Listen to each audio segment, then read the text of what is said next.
Oh, hallelujah, hallelujah, hallelujah, hallelujah, hallelujah. Ya, le tai au mata mo fie mo le tai au sisi o fa ma lo le soifua. Mo mai lo soifua mo lo tato wola fa talo fa tu waila o polo kalame. Hallelujah, ai mainu e mamao le ala. Hallelujah, o tato ye nei ya holy. Ia fa talo fa tu le ai ngo le fa tu tua se yo tato. Te talo te ma fa tai mi ia la o fio.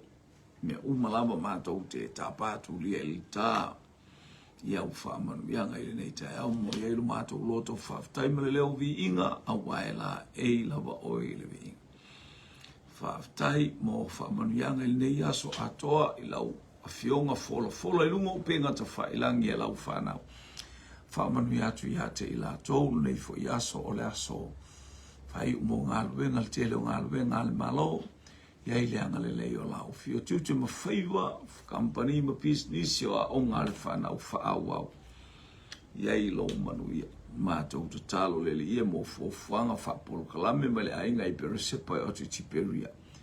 Ia i lau whaamanu ianga. Alo mai lau ainga i lunga o penga ta whailangi le ainga o le whatotua whaamanu ia te i lato uta i totas. Se o anga i mai le nei a ouli ia mātou whaias tau sama anga. Hallelujah, vai ainga ma vai tau maftanga ia ma se whamalosi fo i lele ie. Hallelujah. I se whala au mai lau upu lele ie. Ia e whamalosi ati lia i lele ie i mātou. Ai mainu o le polo kalame lele o sauni ia mo le malosi whale anganga o lau whanau. Tufa ma whasole fisili. Tali ai lele ie i o manuia ala SS. I ule vi inga ia te oe ona o Yesu. Amene, ma amene. Wada lofa le mamalu ma le pa ia anga i mai o lo tātou a inga i lunga upenga ta whailangi. Ia ile anga le leima le pa ia le tua ia te oe ma i tātou umalawa le neitu aso ia whamanu ia to fo. Ia le li. Toi Paul kalame fo o nei vai aso vi ia le li elmanu ia o le atua ia le pa ia le tua maua le malosi ia au auna. Te lolo whape nā fo i oe a oe fōtua i mai lea taimi ma lea taimi. Ni ia lea li, ia whamanu i atu lea tua ma i whamanu i anga lea ma vaia lea tua. I le ainga o le whaatua tua. Ia lea li, tā la atu o le tau i Samoa nei. Praise God, ia o lo manu ia mea uma i le anga leima le anga lofo lo tātou tāpa au o i le langi. Whamanu ianga ala ese ele atua, ia tātou tu atu i le li ilo nanga le lei whasoa. Ia i u atu mea uma i le vi inga o le atua silisi ese le tamā, le alo ma le anganga pai. Ia, whamanu ia le atua ia te oe, whamanu ia mai foi. Ia te i tātou uma tātou tāraso i fo mea uma whaia le nei tu aso i tono le malo, hanga le leilo tātou malo, ia tātou tāpena ia, hallelujah, le anga i mai o le malanga whaatupu o lo tātou ale i o tātou ilo atu ona fofonga. Malona mata ngofia e ala i le sa ili mai pe iata i tātou i lana upu whauina. Tātou te soifua ma o tātou wo life. Mnuia leli ia te oe. Mnuia ia te i tātou uma a o tātou iai tāpenanga. Hallelujah, o lene ia so. Ia vi ia suafa o le atua le tama, le atua le alo, le atua le anganga pa ia. Hallelujah, vi ia le li. Ia, o le o tato ia ili tato ufaso le nei vaenga o le tae au. Pamuni atu ile ainga o le whaatua tua. Hallelujah, praise God. Hallelujah. Praise God. Leu tātou sāwa le bali bai mo tātou waba. Ai ato oile profeta. Hallelujah. Oile profeta na ia balo ia le tete e mai o Yesu i le asini. Oile profeta na ia balo ia le tete e mai o Yesu ke riso i le asini. Debia samu tui ala motu talofa. Mi ia le li. Oile ngō le profeta na ia iloa mai a mautinoa. Na ia au mai foi whaavalo anga mwha perfetanga. Whaauta i lo tupu o lo ti e mai i le asini. o ai le profeta lea. Ia, ia le li nei vaenga o le. Hallelujah, praise God.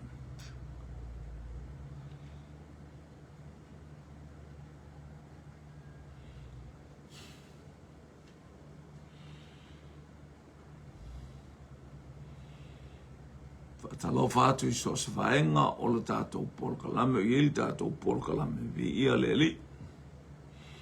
Ia il manuia o le atua, I il pa, ia le atua, ia I wha manu yanga le atua, I le ataimi ma le ataimi. Vi ia le suafol ta ma le alo ma le anganga pai. Hallelujah, praise God. Hallelujah.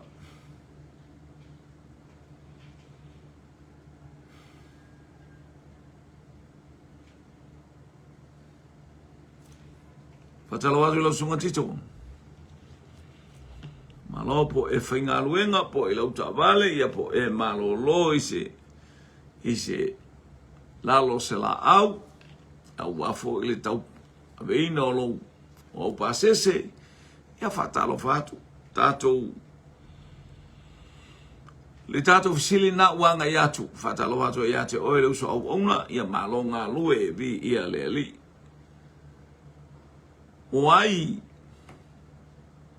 hallelujah, oai le profeta na ia balo ia le tie mai o Yesu I le asini, ke le kolio waine safa savalu ta lofa lava, ni leli, hallelujah. Fauta I lo tupu o lo te mai le asine. Tama fa fine o Yesu.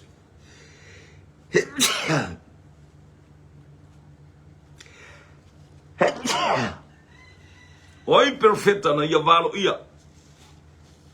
E te mai o Yesu I le asini.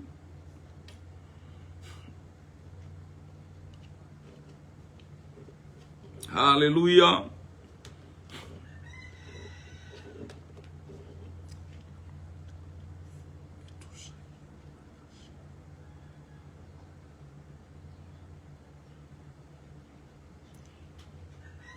Ula le mamae whaftai tui avi I tā lofa I le ainga o angai mai.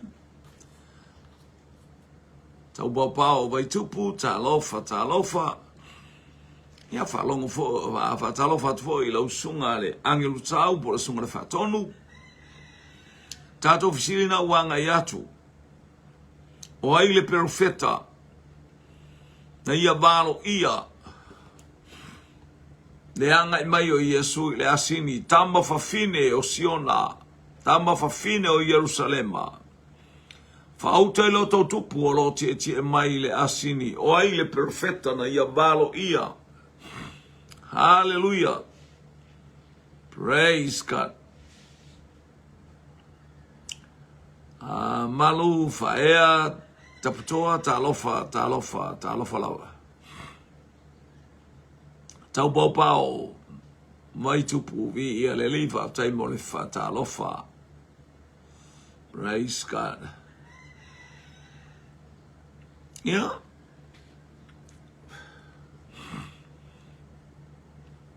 Tato no foi pel tato sili lea, leanga o tato yelva yaso tonu, o le tie maio ke riso I le asini, o ai le profeta na ia balo ia, Pio John, talofa lava, ni ia le li, leanga maio le aingo le fatua, ele le yoba, ele le Yesu, e fababa ulo na alofa. Praise God. Leu tali mai ia tatou tali mua mai le tama punefu mai tama le vaingalu Sakaria fatalofa tua sivi ia leli tali mai tua sivi o Sakaria lua tatou tali na nai whiangainga sunga le whawhiangainga ia malo foi fasoa malole haleluya le launga Ia, nuia le atua le nei tai au.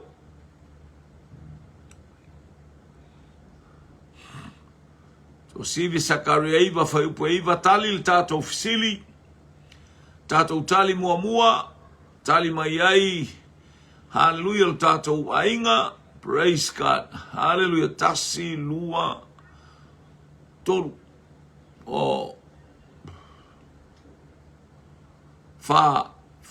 ia le wha pia mai, si usolea, o le tama sa tawa, masale aula, ia, malo, oi la le te ilo le besa wai Sakaria. O le wapea ai o Sakaria, o le whaia onga whai pese lea sau mai sangone. Ia lea wailoa o le profeta o Sakaria. Ai mainu,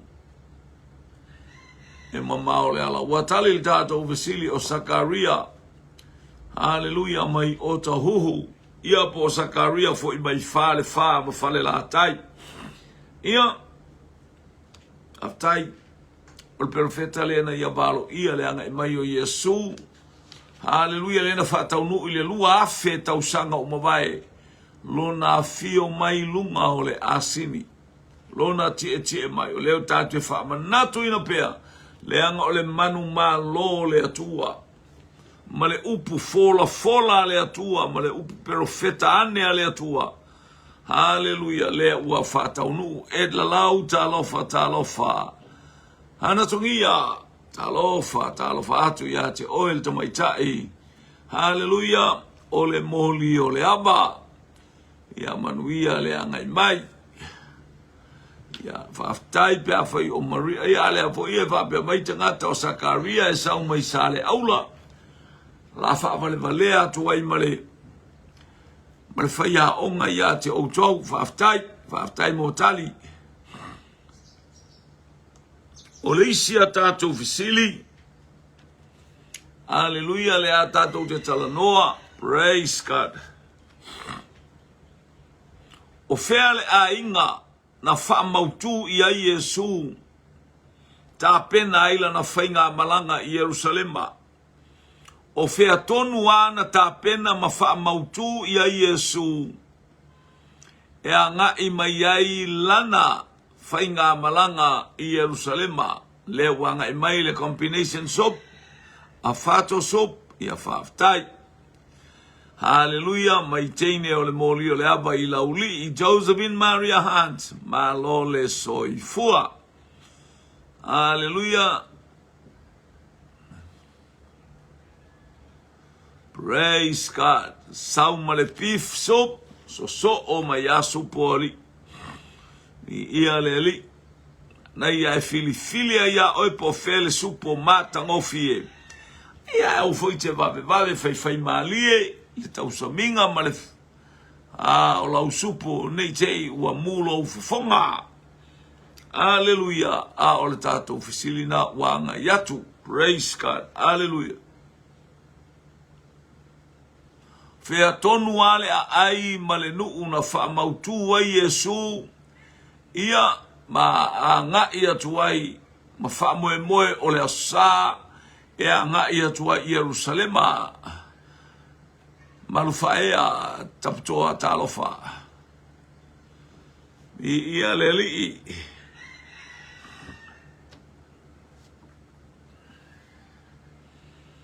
Ia le tua. Fea le nuu male a ai. Fea le nuu male a ai. Na whaamautu ai Yesu. Hallelujah. Besa to fa Yesu mata pena ila na malanga fa atupu e anga iatu i Jerusalem mai le aso sa. Leo tele mai ana tongia ainga o Maria mamareta i Betania.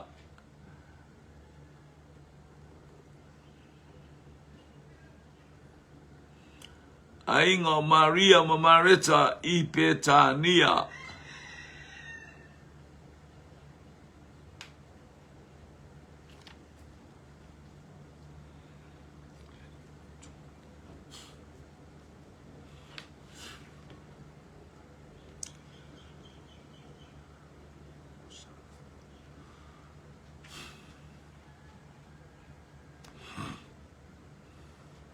Samulidi, Fakawa talofa laba, vi. Praise God.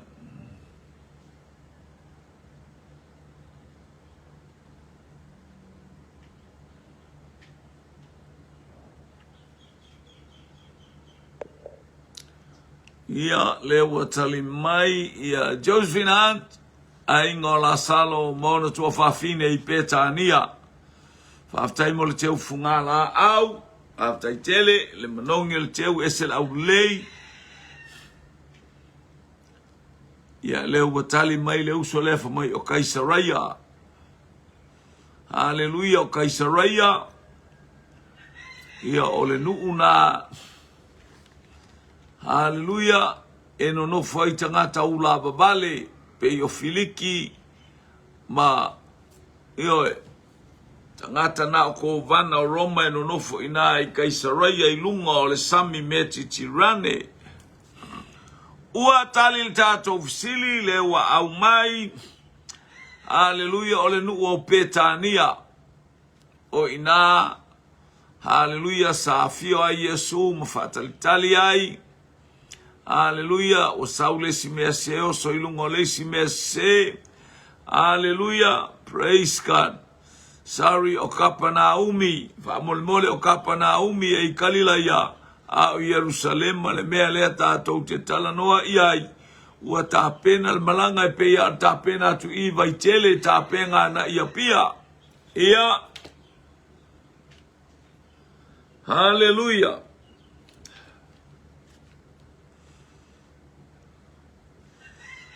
Na o ina no fuai ya ko vana ula babale pe o le awali ia.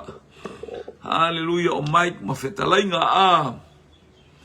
Male ali ilea o nanai ya ina no fuai Mike ma nanai tangata ula babale ia. Ia hallelujah maua o matalo tato fsili o Petania. Leia Yesu le taimi nei pe afatusa Iona polu afe tausanga o mawai. Laua taunu uane Yesu I Petania. Ta pena ai lana whainga malanga. Gary and Eta swau ta lofa lava.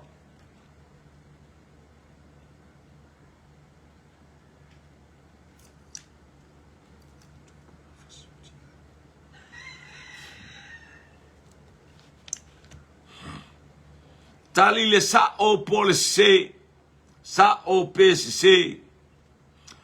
O le nu mua ina wa o mai o sua I le nu o le folafolanga na ia fase o tia. O le nu o ai. O ai le a aina mua fatama ia pe fase o tia I o sua. Ina ua tau nu mai le nu o le folafolanga. Sa o pese se.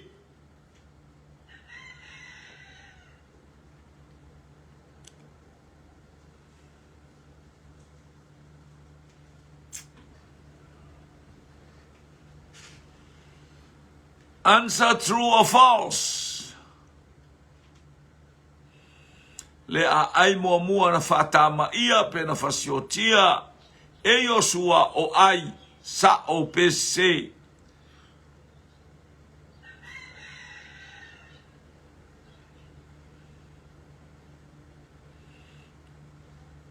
Ajalo vatul tomaitai. Or mauta. Sister Liu, ia le ia o auli.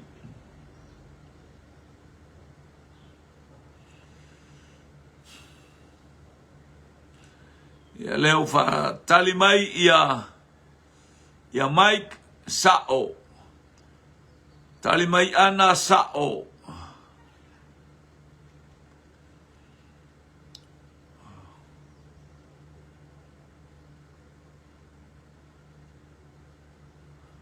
Ia faftai te masao o le nuu mua ina ua sau ia le tamaloa o Yosua matu vai le nuu o le folofolanga o le nuu mua na fato ilalo e Yosua o ai sao pese te masao Josephine sao na nai sao.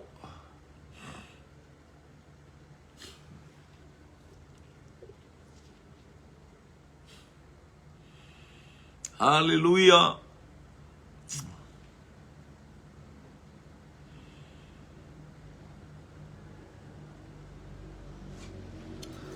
Faftaid ka pisivai.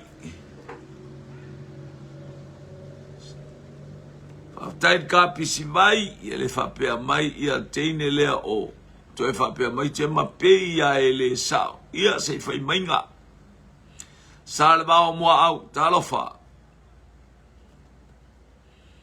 A fo ila ale ko pia se uma tangata o tali o tato ofisili se. Ole a ai mua na fato ilalo. Hallelujah. Ole a ai a Jericho. Ole a ai na mua fato ilalo. Ole a ai a Jericho a words. Wataitai se ina itatou. Hallelujah. Ele taitai Jericho lea mai totonu o tahuhu.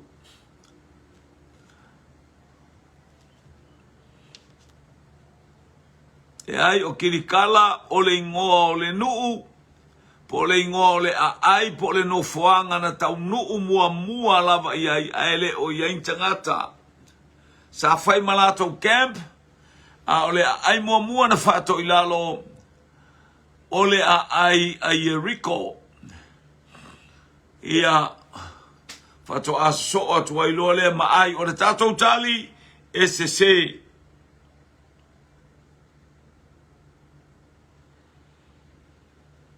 O ai le ingo le pepe fai mai na oso i le manama o lona tina.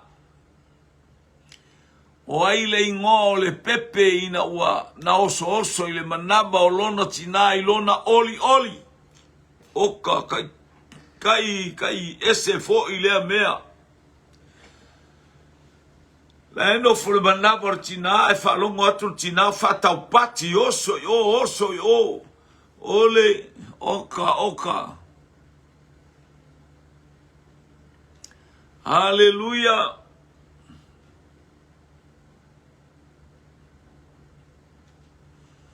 Lea ua tali mai ia pe alo veatu o tatou tali e fa umi mai langa ia tatou tangata e tai to atele lingo e tasi. Le tali mai ki Ioane, tali mai tema Ioane.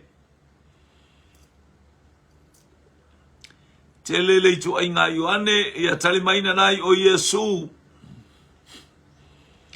Tali mai ana tongia Ioane le baptiso i loa le leile Ioane lea e mana o mia lea iaiu Ioane o lona tinao Elisabeta whaaftai. Ia le whaapea mai o Ioane le tamaititi lauli i Amerika Samoa. Oi, ke le mau Ioane li ia mako. Josephine Maria Hunt, Ioane le baptiso. Ioane le baptiso maya tema.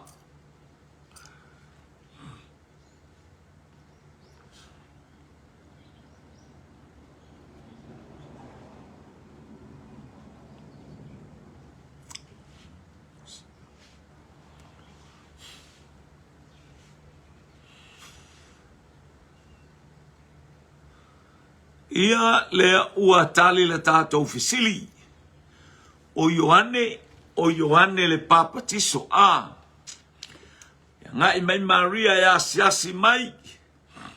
Hallelujah. Ilona uso o Elisabeta. Ia ua ono ngā masina lea o le toa Elisabeta. Palongo atu Elisabeta. I le whaitotoa watu itu i mai, ai oso mai o Maria. Oka ma le whaalongo atu i lona manawa so le whaatau pati mai ai tonu tamalo Ioane le baptiso. Ia na ua ba ai i le tina. Hallelujah. Na te au mai a le whaola. Na te whanau mai i le tino. Le li ole ola o Yesu Keriso ia le whapea mai Ioane le lei lea i nei Amerika Samoa. ai ni Ioane fale tonu I manua a Ioane fale tonu I manua a Waftai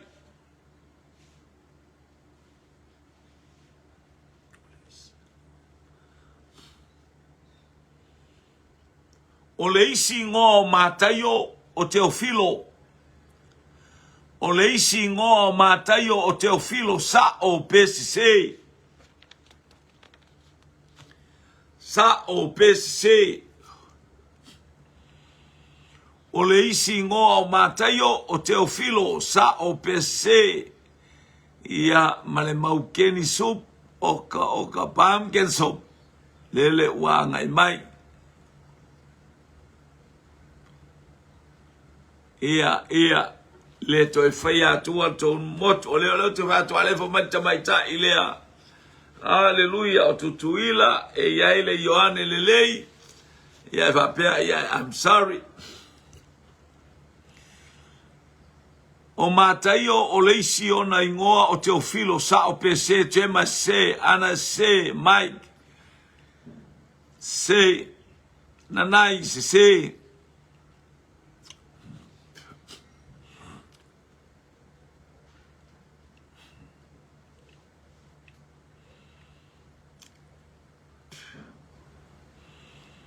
Hallelujah.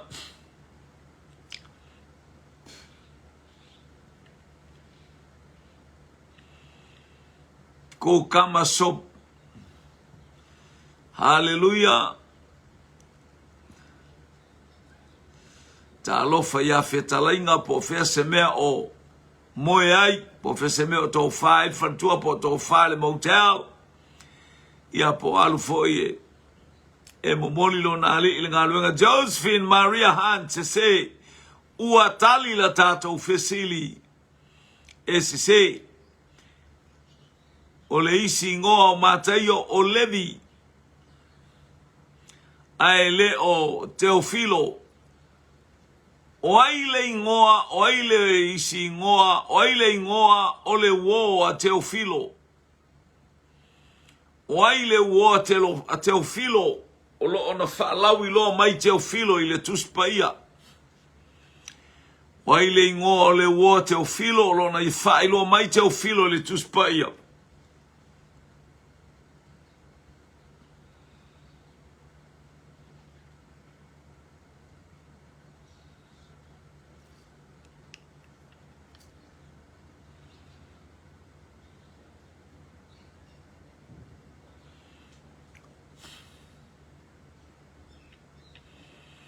Ua tali tātou fsili au tātou fsili anga iatu.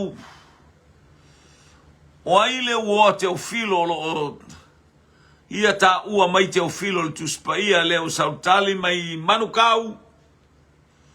O luka mai a Gemaliu o luka ai mainu e mamao le ala.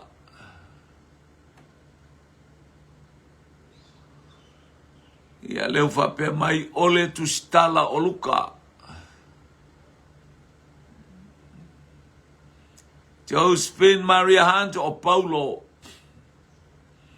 Wai olo o ia whaailoa mai po lana woma mai le tangata I ngoa ia Teofilo.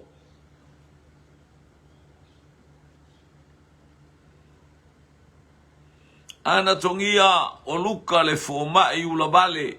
Oh. Ke lo pesa ka ai pesa sa ta oto ai se ngase ole tina lea por teine lea fuele ilo le ula vale te lo tangata lea aleluia fia maua mai fo mai na se ifasi pe a fa ia ula vale tele ai mainu e mamao le ala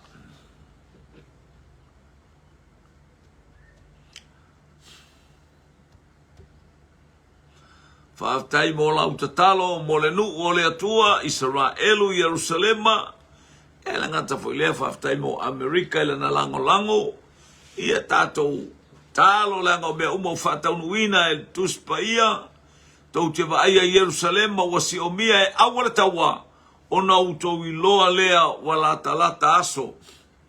Haleluya. Wala talata taime o lei unga wa tatou iai nei. Haleluya. Le wo o ai le wo a Teofilo po lea na te tustusia mai le ingoa Teofilo I le tuspaia. Mana whaeloa mai Teofilo I le tuspaia.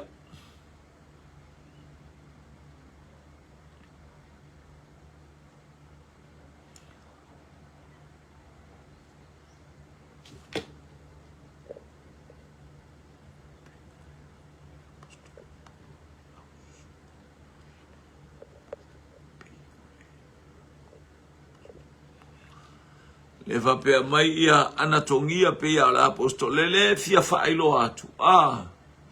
Winga le fisili o ai lea na ia whaeloa mai. Haleluya. Lea tangata ingoa ia Teofilo wa o tustusinga ia. Tustusinga na whaeloa ia le tangata lea ia leo whape mai tema. Mua mta mua.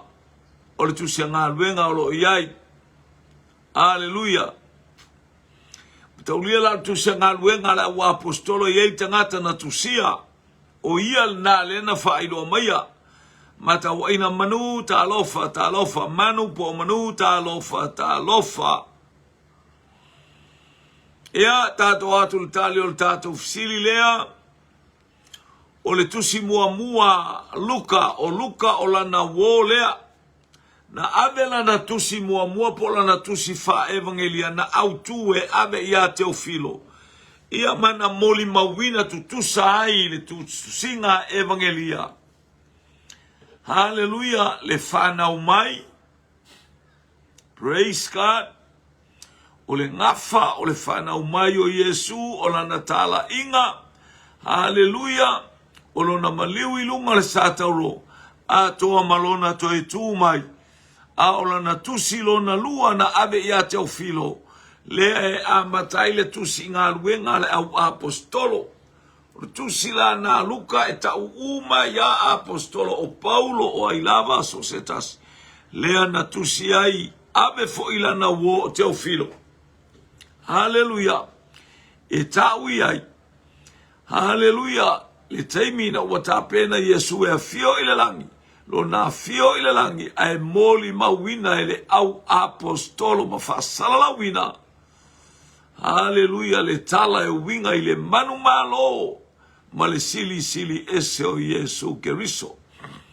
O le tangata la lea na. O lana wo ba o ia fo ilea na ia boboli ale fe au ilea tafo ba le tua winga ia Teofilo. Ia wa faima awala e manuia I tatou le tatou faitau. Se yuli a ifou talofa ia leli. Tali tatou fisili o Luka na ia vea whaamanuyanga ia Teofilo. Hallelujah.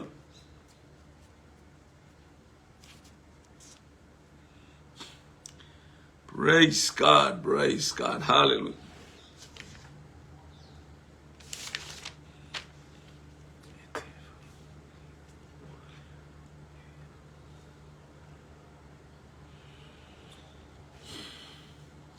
O fea te whalongo I le ingoa lea. Hallelujah. Eurokuto. Fea te whalongo iai po le ale met, po le ale ingoa Eurokuto. O le ale ingoa Eurokuto.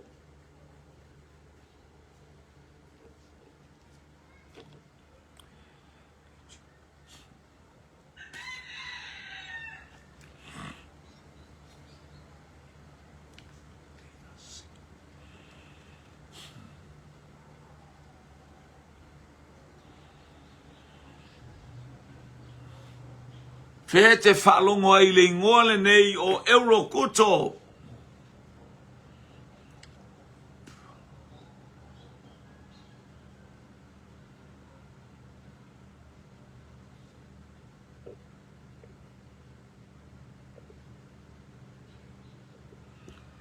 Whapea mai tātou tali mua mai manu kau. O le matangi nā whatia ai le waa a o fola wa ile malanga a Paulo. Lona winga la o le ngore matangi. Whaftai mo le whalau teleina. Ia whaftai fo I mo le fisoa soni. Mai si osi pio. Talofa lava. Jema. Tau puelo sumale fitu whai upe sumale whartu si ngā luenga. Ana o le matangi tele sa whatia il malanga a Paulo. Ale apostolo Paulo. Tu satali e lua. O le matangi. Ale mea ta ua o euro kuto. Le ale ingoa. Fesa waile ingoa euro kuto. Le ua whalongo atu. Wa matana mai angai mei tato tali.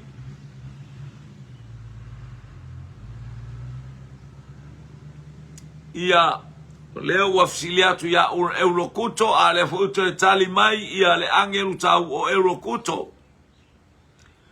O le ale winga o le upu Eurokuto tangata e oso mai pei wa mule ngutu ilana supo. Ia po wa ai ate iwa oso mai. Ia aleluya. O le fia ilopo le ale meta o Eurokuto. Cecilia auwa atalofa lava.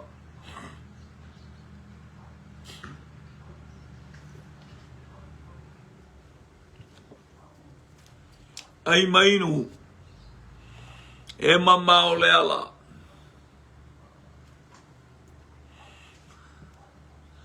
ia le whapea mai ia tama o le matangi mai sa o le matangi mai sa napu whaftai le angeru tau tali mai Josephine Hunt aleluia o le ingoa o le awha ngā luenga I lua sumal fitu whai upa sumal wha Tawati Pauli, talofa lava.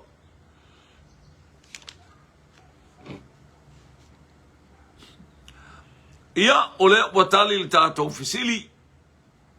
Tali li tātou fisilo Eurokuto. Ole ingoa le matangi malosin na taia ai le folau ngā Paulo malona auwa male auwa asa malanga ai. Na malanga ai vi ia lele o Eurokuto o le whamai anatongi o le wha wa whatia I sale aula oi leana leangai leana sawai male lava a ia whaftai haleluya o Eurokuto o le matangi ni whapena o na taia I tātou I matangi vale ia nei vai tau haleluya o ha matangi vale o angai mai ia e tātou te fia Haleluya, olo o iai tātou lalo le malutianga o a aolo tātou wali o Yesu Keriso. Whaftai le mana o lona toto, sausawina mea uma tātou te iai.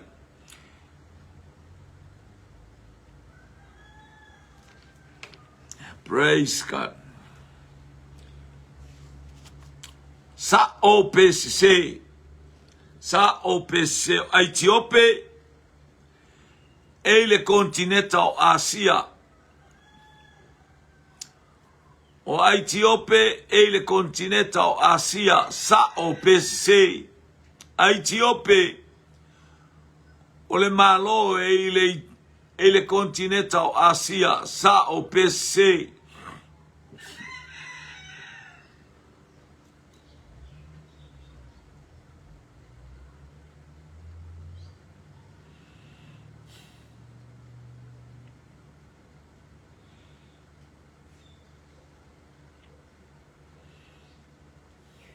Tali mai ana tongia se Tema se Lua tātou tali Tusa se Toi whaleo atul tātou fisili Aleluia tali mai Cecilia awa se O Aitiope e le continenta o Afrika o Asia sa o PC o Aitiope e le continenta o Asia sa o PC pualoni talo fartoina maleponi malo le soifua le utali mai se ia le utali mai ia le fai au le sa oto se ia aftai ia te loa le mau stau singa le lei mo le fai au le nei ia oli ia haleluia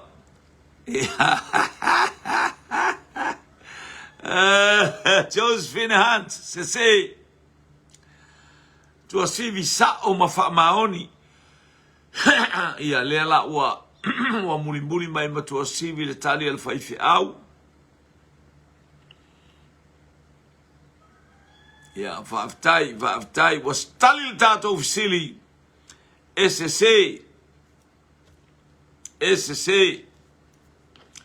o le tali o le tato ofisili Aleluia SSC o Aitiope o le malo i lalo atu o ai kupito i totono o Afrika o Aitiope o inana sa welteine mea uri le sau feofeoa i Solomona o Aitiope na sau wai ta malo le au na a kanate e lotu i Yerusalema fitu aso e sa wai fitu aso e to e taliwai o le ata na o le mama o le mea iai ia le no praise God ia le li o le tali o le tato ofisili hallelujah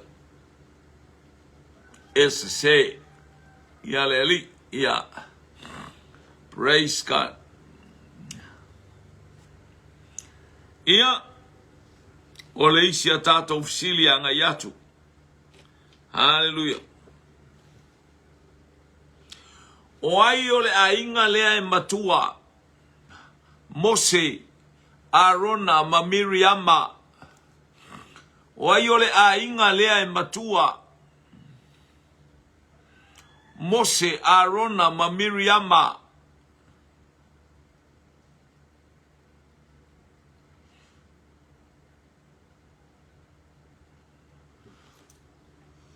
o ai o le ainga lea e matua i le whanaunga lea. Po le whanau le totolu o ai e matua. Mose, Miriama, ma Arona.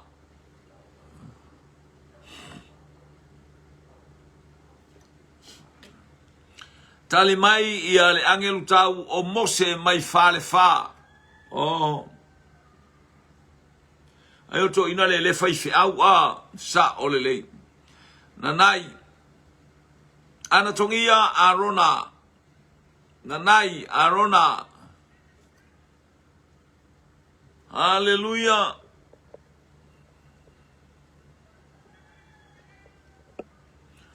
Tua sivi omiri. Hallelujah. O Tema Arona. Hallelujah. Josephine Miriama. Arona mai sale aula mai anatongia.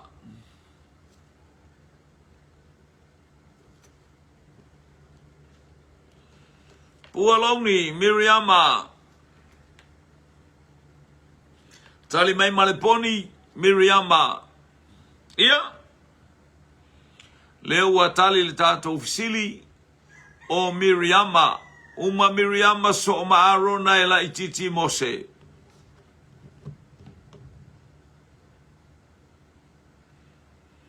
Hallelujah. Ia whaaftai tua sivi, whamai wawa ayatu Miriama, la le ta fea ane Mose, ai se popo. Ia le wa se e mai tato supo o le sango, supo whaola tō tonga. Supo, hallelujah, tupu ai ia. Hallelujah, ta lepe ai le mai ngungu, ta lepe ai le mai suka. Ta lepe el toto mawalunga, supo sango, ai fia maua, e te maua ile molio le aba i Amerika Samoa, sango sup. Oka le ma nei o le supo le aso le ngo, walaku molo umai suka. Kua make ale suka sole le supo, o le sango.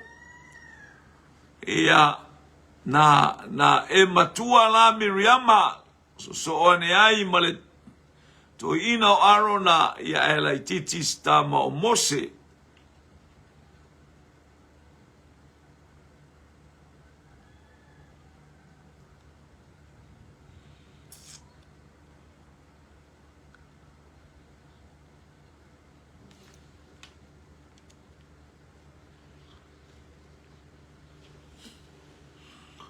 Hallelujah. Ia leli tato ia nei vaenga ole auli. Hallelujah. Ia ile angale io e mana ia fa malo losi ai pona malo losi sole kwa ke sole lo suka sole ile supo le sango so oka. Hallelujah. Le lala so ba ate lo la mana ia fa tauta I limas furta la ile supo. Ia wai o supo le mai tu le aisa a tole le masina o fa solo wa le vai pe se vai le manai o le swa vai o le supo le oka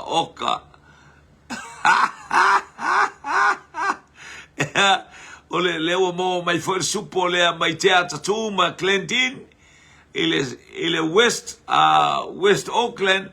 Hallelujah. O le supo la mei oka ya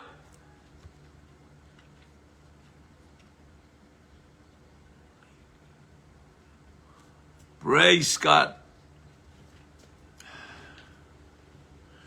O ai le tangata na lafo I le lua o leona. O ai tangata na lafo I le lua o leona tali le sa o po le sise. Sa o po le sise. O ai tangata na lafo I le lua o leona sa o pe se. O le tangata ingo ya perit sala.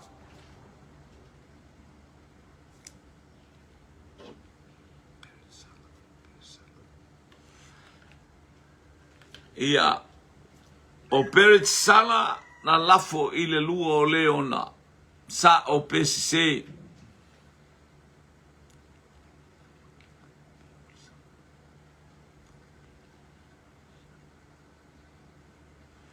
Ia le ai ele o se mea ai o le vai o le supo ai awete ai pe ele masani ai ne te I ua e malolo.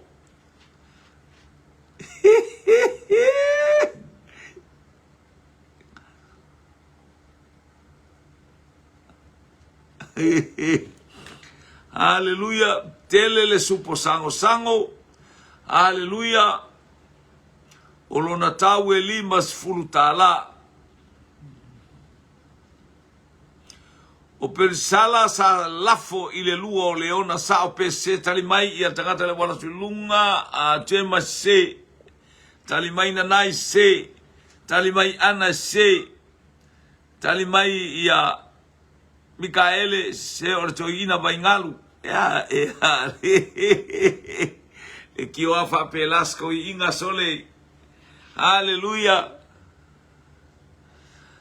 Onga oeses kangaka le kia la fosco inga lua leonga. Chicken soup. Elo koe mga omia ni supo ngar sango a.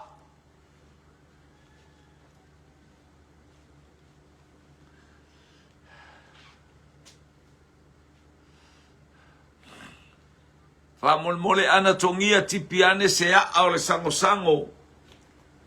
Na fifile na avifole le au malanga le aluatu ile aso maliu I tutu ila e au mai fa mole tene tamu I talofa. Josephine sao o leisi ngoa na saf o leisi ngoa na safa ngoa ai tanielu. Ese porque ngelea Janet Maria Hunt sa o PC perit sala na lafo ile lua o leona sa o PC ai mai inu e mama o le ala tala le lei potasi talofa au mai sea ar sango whapea. Hallelujah, fa mole tipi a fifi, pepa ila tu it mea la ubaenga nai au mai ia Haleluia, e whaonga e tangata le fua le sango ai whaonga e whaifi au lea au le sango.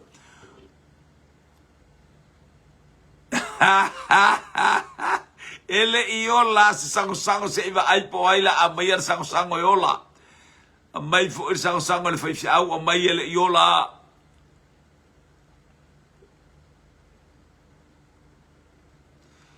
Haleluia, haleluia.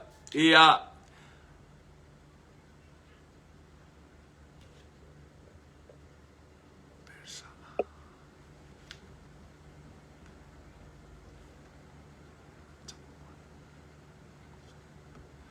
o Peritisala. Haleluia.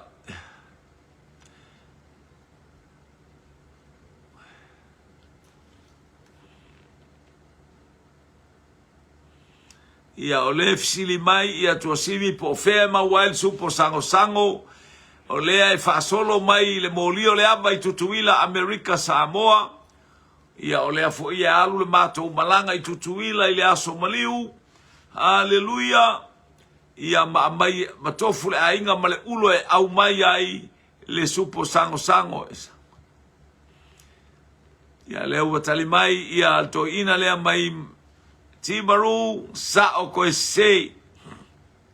Teo laki, talofa lausunga di ia leli. Haleluia. Ia leo tali mai te mai sao. Praise God. Hallelujah.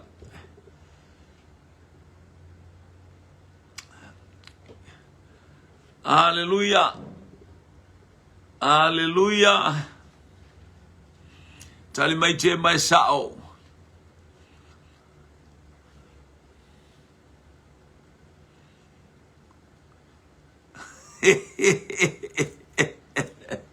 O ele stangata le fatal i ele sango. Na nai fianga inga sao. Tema sao. Tali tato fisili. Sao. Haleluya. Sao fo tali le fapea mai ai ia le sunga ia. Haleluya. Onisi le fapea o perisala. Ia o perisala. Matau le o perisala o le ingoa le tupu. A o peritisala o le ingoa o tanielu. Ia le salafo sao la se pe afai. O le te faa winga mai. Ia perisala. Ia o peritisala. Haleluya. O le ingoa le na. Haleluya. Ia male tatou supo. Haleluya. Haleluya. Mo mia le okane. Ia waku le plastic bag. Ia vai au. Vai au mena mai ia au supo. Ia ele i umana whaongara supo le fatoa umane ale wa mai le fangu ale mai le supo. Haleluya te vai ai. Haleluya. E oka sau almanaya na le limas furtala Amerika. Aya tasi ale inumanga leto yese suka. Leto yese toto mawalunga. Hallelujah. 5 Mount Lebanon Crescent. Hallelujah. Sole. Ke fa ya kuari e mawai supo inga. Awone ngalo ya te oya sia ele 5 Mount Lebanon Crescent. Hallelujah. Imanu lewa. Ete mawai le supo sango. Hallelujah. Ile aso sa. Ole malanga fa tupu a Yesu. Ai mainu e mama ole ala. Praise God. Mi ia le ali. Ia le o alu ese a tato visili male.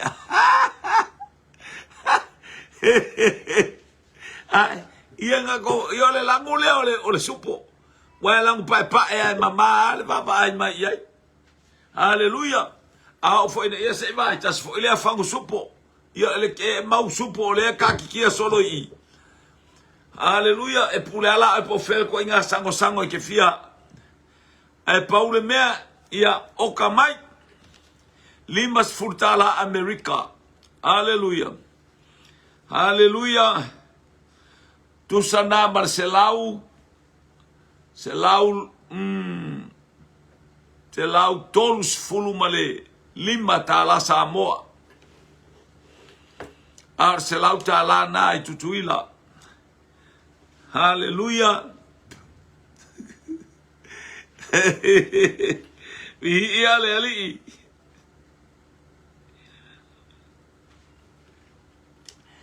E fatusa le malo e leni. O le fatusa o le e fatusa le malo e leni i le manu o le naperi sa o PCC. Sa o PCC fatusa le malo e leni i le manu e taua o le nameri. Sa o PCC pe taua le ngana pe tania Leopard. O le Leopard.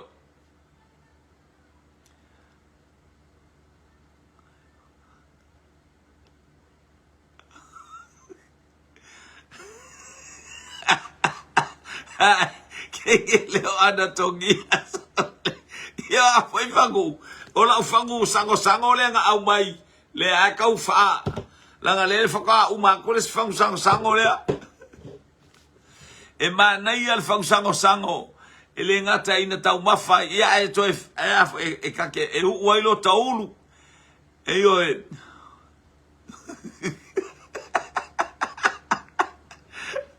ole isu ole a vamos fare su po makapisu a sole o me o nga me ali la fa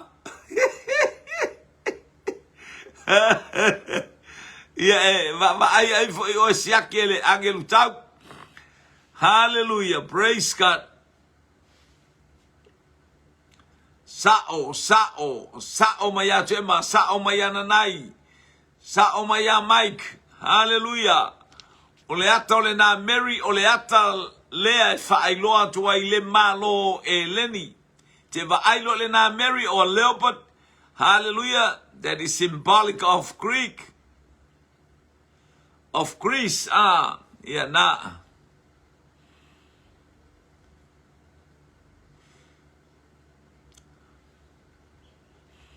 Hallelujah. Hallelujah.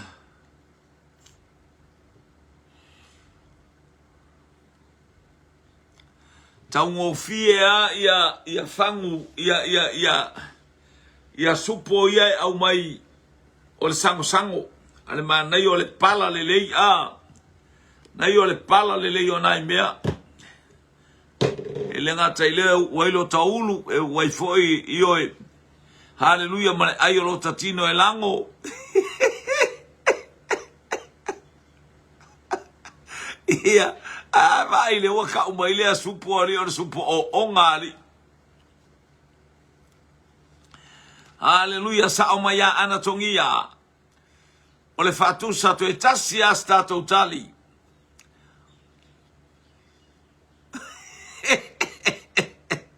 ale mana io supo ia e au nga e foi e molto to mawalunga e ma nga mol io e au nga foi moltino puta ele umianga fai ele supo le